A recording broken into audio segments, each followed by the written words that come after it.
electorate are, having the awareness of how to go about it. David, láti àárọ̀ àná mo ti láǹfààní àti lọ káàkiri ẹkùn ìdìbò borí pẹ́ olùwà dúró tí a bá ní ká wò ó tó wá tó àkókò tí ètò jẹ́ alábòójútó ètò ìdìbò lẹ́kùn ìdìbò yẹn ó tó mọ kéde sí ìdìbò báwo ni gbogbo nǹkan ṣe lọ. A bá ní ká wò ó a rí pé àwọn olùdìbò wọn jáde bí wọ́n ṣe jáde nígbà tá a ṣe ti ààrẹ àti ilé aṣòfin àgbà. Tàbá tún wò ó náà síwájú a rí pé jàgídíjàgan díẹ̀ ó wà ní borí pẹ́. Tàbá tún wò ó a rí pé àwọn òṣìṣẹ́ INEC àti àwọn tí wọ́n gbà mọ́ra láti bá wọn ṣiṣẹ́ wọ́n dé sásìkò. Tàbádẹ̀ tún wò náà a rí pé àwọn àbárapá àti àwọn àgbàlagbà wọ́n fún wọn láàyè láti dìbò. Èyí túmọ̀ sí pé àwọn olùdìbò wa ti ń rí pé ó yẹ ká fún irú àwọn èèyàn bẹ́ẹ̀ yẹn ní àyè láti kọ́kọ́ dìbò káwọn tó tán ṣọ́ ogun wọn tó dìbò. Tí a bá wá ní ká wò ó gẹ́gẹ́ bí ohun tó jẹ́ alámòójútó ètò ìdìbò lẹ́kùn ìdìbò ni bí wọ́n ṣe sọ kí ló bí ẹnu tí wọ́n ṣẹ́kù lórí àti kéde èsì ìdìbò. Nígbà tí Dr. Akamu Alex ẹni tó jẹ́ ọ̀gá àgbà tó kéde èsì ìdìbò yẹn ó ya gbogbo àwọn èèyàn lẹ́nu ṣùgbọ́n ó ṣàlàyé ìdí tó ń ṣe kéde àwọn ìdìbò yẹn. Ó sọ bí tí wọ́n ti gbé àpótí ìbò ó dẹ̀ sọ bí méjì tí wàhálà ti wà tí wọ́n ka ìbò ẹ̀ mọ́ ìbò tí wọ́n ṣe. Ó tún wá ṣàlàyé oye òǹkà ìbò tí APC àti PDP ní ó yọ kúrò ó sọ oye tó kù ó dẹ̀ ṣàlàyé ó jẹ́ ká rí i pé kí èkó tó 1,000 èyí tó wà ní òfin ló wá sọ pé nítorí ìdí èyí àwọn ò tí ì lè sọ ẹni tó borí ní agbègbè borípẹ́. Okay, with the explanation given by the INEC officer. Oh yes. So will you now say that the officer has actually followed the rules?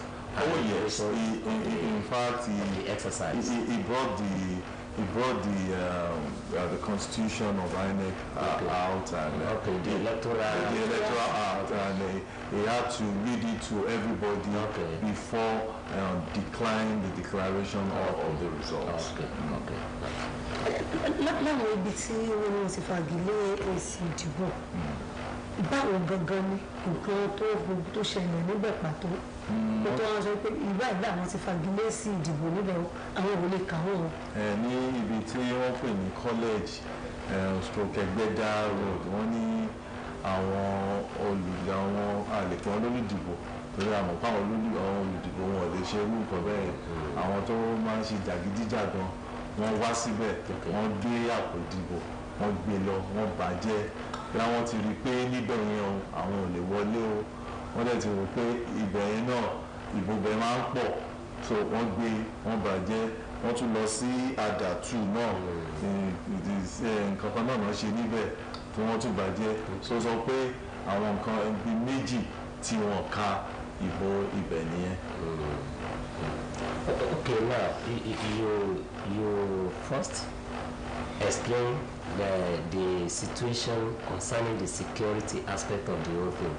Does it mean that the security agents were not around as at the time those people wanted to snatch the ballot box? Well,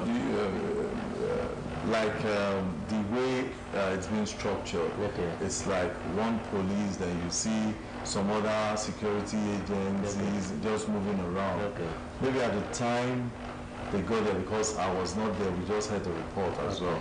By the time they got there, it was a swift action. Just pick the bus.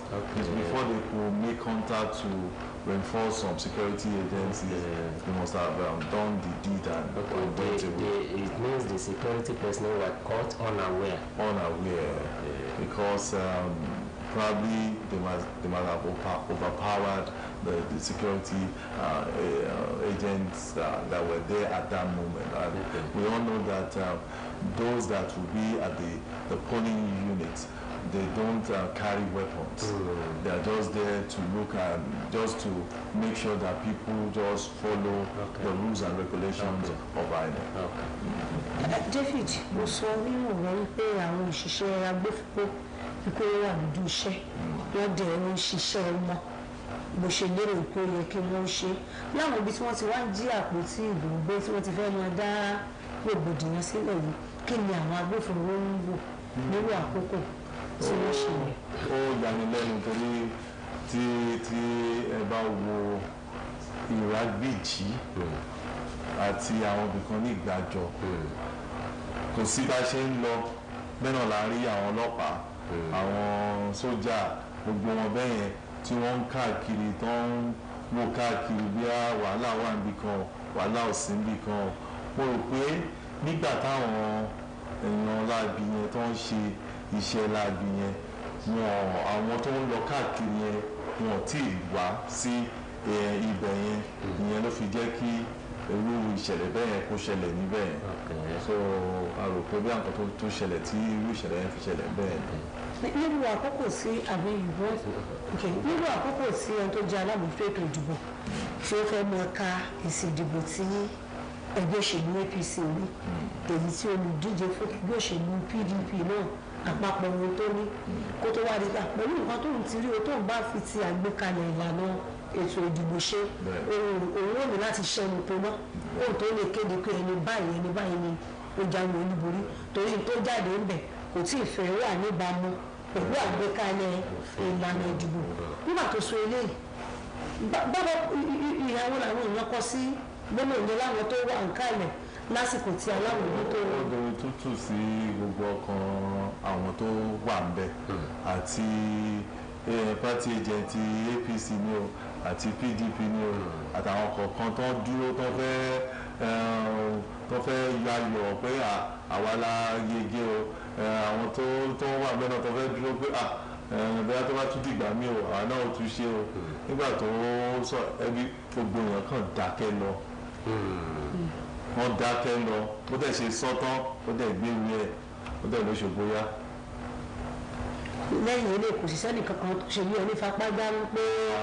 tẹ́lá ibi tí wọ́n ti kéde yẹn oyè ọlọ́pàá tó wà ń bẹ̀ ó fẹ́ tó tí mi bá gé kúrú á fẹ́ tó gan-an lóríṣiríṣi àwọn ọlọ́pàá wà ń bẹ̀ àwọn civil defence wà ń bẹ̀ àwọn sójà wà ń bẹ̀ gbogbo àwọn DSS wà ń bẹ̀ so bọ́n ṣe wà lọ nìyẹn so gbogbo àwọn tó fẹ́ ṣe wàhálà ìṣẹ̀nà dá wọn jókòó so kò sí bí wọ́n ṣe fẹ́ ṣe wàhálà ń bẹ̀ gbogbo àwọn èèyàn tó wà káàkiri gan tó fẹ́ máa pariwo kíní kan wọ́n lé ogun wọn kúrò níbẹ̀ tí ibẹ̀ dá tó mọ́ tètè so òun ni ò ṣe sí wàhálà.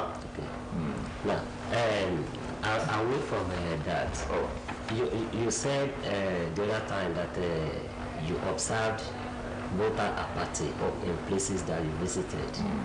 What could be responsible for this apathy on the part of the electorate? Is it because there was no influence of money, or there was no a kind of vote buying through which people used to be induced in order to either vote for one candidate or the other? Is that the factor that was responsible for voter apathy that you observed? Not really.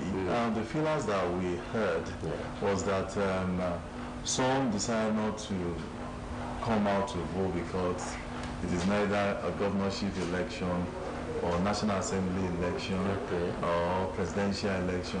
In fact, some people don't even know who is representing who. So they decide that what is the essence of even going out. Then some did not go out because of the threat of some of the political, thoughts of different political parties, saying that if you come out, we're going to maim you, if you do this, and these are some of the things that we hear, and maybe that was the reason why they decided not to really come out as expected. In fact, the former governor of Osun State, Adegboyega Oyetola, even made mention of the voter apathy, and he said that maybe it might be because of the violence that is there. David, kí àwọn ènìyàn fi bẹ́ẹ̀ jáde dìbò gẹ́gẹ́ bí wọ́n ṣe ṣe níbi ọ̀sẹ̀ mélòó sẹ́yìn, kí ni nǹkan tí ó dàbẹ̀ ni pé àwọn ènìyàn sọ tó lè bí irú ìṣesí bẹ́ẹ̀?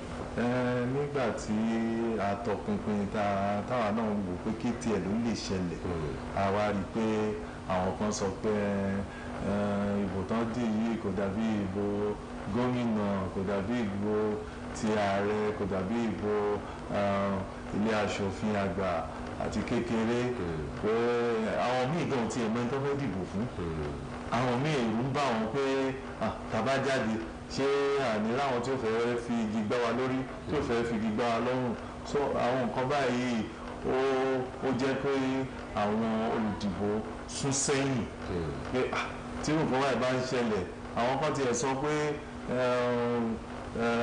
ní ọjọ́ Jímọ̀ pé níṣe ni àwọn ń gbọ́ ìró ìbọn káàkiri, gbogbo àwọn nǹkan bẹ́ẹ̀ yẹn gan ó ti bà wọ́n lẹ́rù, táwọn kan fi wò pé tó bá jẹ́ pé bó ṣe máa rèrè ó dáa kí n kú jókòó sílé ara mi ju kí n lọ forí gbàkú lọ. agbọ́pẹ́ láwọn ibì kan wọ́n láwọn ọlọ́jà iṣẹ́ kálukú ti pàtí ọjà rẹ̀ pé ìbò kí ni gbọ́lábò lórí òwò ẹ̀jẹ̀ tó pàtí ọjà bí ẹ̀kọ́ ìdìbò borípẹ́ bólú adúgbò tí ó lọ ìjà aríbi tí àwọn ọlọ́jà náà ti bọ́ tó ti pàtí ọjà wọn tí wọ́n ti ń bá káràkátà wọn lọ lásìkò ìdìbò.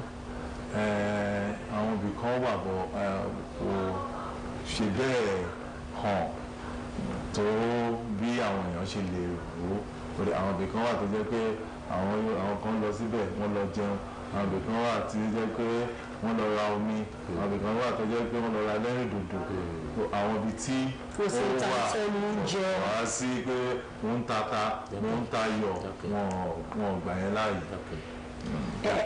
lílọ bíbọ̀ nǹkan tí lè ṣe ọlọ́pàá báwo làwọn ṣe tẹ̀lé pé lílọ bíbọ̀ tán fi lórí kílé. lílọ bíbọ̀ àwọn èèyàn kò sí pé mọ́tò ń lọ lórí pópó, kò sí gbogbo àwọn yẹn ń bẹ̀, àwọn èèyàn torí tẹ bá tiẹ̀ dé agbègbè borípẹ́ ẹ̀rọ kò bóyá nǹkan míì ti ṣẹlẹ̀ ni bí wọ́n ṣe ń rí àwọn sójà wọn pọ̀, àwọn ibòmíì wà tó jẹ́ pé tá a bá lọ tó ti rí wa báyìí tó ti rí pé oníròyìn wa tá a bá tún padà bọ̀ wọ́n á tún dá wa dúró, wọ́n á tún yẹ̀ wá wò pé ṣé oníròyìn wa, wọ́n á wo táàgì wa, wọ́n á wo dírẹ́fà wa, wọ́n á wo aláyàrá tó ń yàwòrán fún wa, wọ́n á ní ṣé tòótọ́ ni pé oníròyìn ní àbátọ̀ pé ẹ̀yin náà wò ó oníròyìn wa àníkà máa lọ. àwọn agbófinró. bẹ́ẹ̀ ni àwọn èèyàn kò sí ẹni tó gbé mọ́tò àbí kẹ̀kẹ́ tó ń gbé káàkiri tó wá tẹ̀lé ẹni tó gbé kẹ̀kẹ́ wá ní kó gbé kẹ̀kẹ́ ẹ̀sẹ̀gbẹ́ kan tó bá fẹ́ rìn òun rìn lọ síbi tí ó ti fẹ́ dìbò. If you consider the previous election, the National Assembly and the presidential and National Assembly elections that we held about 3 weeks ago, if you compare it with the State Assembly election that was held yesterday, what will you notice as a kind of improvement? Well, if you look at, if you compare the two, we'll look at the beavers. This time around, the beavers were effective. At least all the places that we went to, nobody really complained about the beavers. And the materials, the INEC materials came on time this time. In fact, there are some places, there was a place that we went to at Iragbiji. We got there some few minutes to wait, and we saw the INEC staff and the adult staff explaining to electorates on what to do, how to thumbprint. If they miss thumbprint, it will be cancelled, and all those things. So we're impressed about that. The beavers were working to some extent the security was a little bit better, although it can be INEC observers as well. Sorry, we saw election observers as well. And we asked question, although they didn't want to come on air, but we asked question and they gave us, telling us that the only thing, just like I said, is the voter apathy. Okay. Kó tó di pé ayọ̀dọ̀ rẹ̀ David ṣáájú ìdìbò wọn làwọn ohun làwọn olùdìbò náà yẹ pé tẹ́ bá ti dìbò tán ẹ máa lọ ilé àwọn kan ní tẹ́ bá ti dìbò tán ẹ jókòó báyìí ẹ fojú ara yín rí ṣé wọ́n kà á láwọn ibi tó lè wo làwọn èèyàn dàbí pé wọ́n tẹ̀lé. Wọ́n jókòó tì ní o. Kò sí àwọn party agents nìkan. Wọ́n jókòó tì wọ́n bọ́ ṣe tán báyìí wọ́n kà lójú wọn. Ètò ìdìbò ní orílẹ̀-èdè Nàìjíríà ti ń yàtọ̀ síbi ó ti ń yàtọ̀ ju ti tẹ́lẹ̀ lọ. Ìsìn àwọn èèyàn ti ń rí i pé ó dàbí pé táwọn bá dìbò báwọn ìbò ṣe máa ń sọ account pé táwọn bá dìbò àwọn èèyàn ti wá rí i pé tó bá jẹ́ pé bó ṣe máa rí rè ẹ jẹ́ ká kú jókòó ti ìbò wa ká kú rí i pé wọ́n kà lójú wa káwa náà ní result yẹn lọ́wọ́ pé àtọ́ bá gbé dé ọ̀dọ̀ àwọn INEC àwọn á rí i pé tòótọ́ ni tí ó wà lọ́dọ̀ INEC náà ló wà lọ́dọ̀ àwọn. bí a ká wá fi eléyìí kó nígbà tí alámòótó ètò ìdìbò sọ pé pẹ̀lú àgbéyẹ̀wò tó ń ṣe fún àbájáde ìdìbò ti olùdíje ẹgbẹ́ òṣèlú PDP àti ti APC bí ìgbà wọn aṣọ káwọn tún padà bọ̀ láti wá ṣe àtúnṣe kó tó di pé wọ́n mọ̀ kéde ìlẹ́jà lórí. ní tó sọ nígbà tí Dr. Akànmú Alex tó sọ ni pé ẹni tó ṣẹlẹ̀ nìyẹn òun ò tí ì lè sọ pé ẹni báyìí ló borí ẹni báyìí ni ò borí gbà tó dẹ̀ parí ẹ̀ ó dẹ̀ kó ẹrù ẹ̀ ó dẹ̀ làwọn bọ́ lóṣogbo láti wá tún ọ̀rọ̀ yẹn àwọn àtúwá tún ọ̀rọ̀ yẹn náà sọ ní Òṣogbo. All right, thank you, David, for I say well done to you. Oh yeah, thank you for having me. Thank you for having me. Thank you very much. Thank you for having me. Ní báyìí a dànù dúró díẹ̀ nígbà tá a máa yọ̀ǹda David Òjó àwọn míì wọn míì tí wọ́n tún lọ káàkiri á láǹfààní àti máa pè wọ́n wọlé lẹ́yọ kọ̀ọ̀kan ẹ kú kàlẹ̀. Hi, Professor Ibrahim Tajudeen Olawale, hereby certify that I'm the returning officer for the 2023 Egbebere State Constituency election. Ìdúró by John Babatunde May APC scored 4,597. 4,597. Ògbóni Adéròtìmí Adéṣọlá.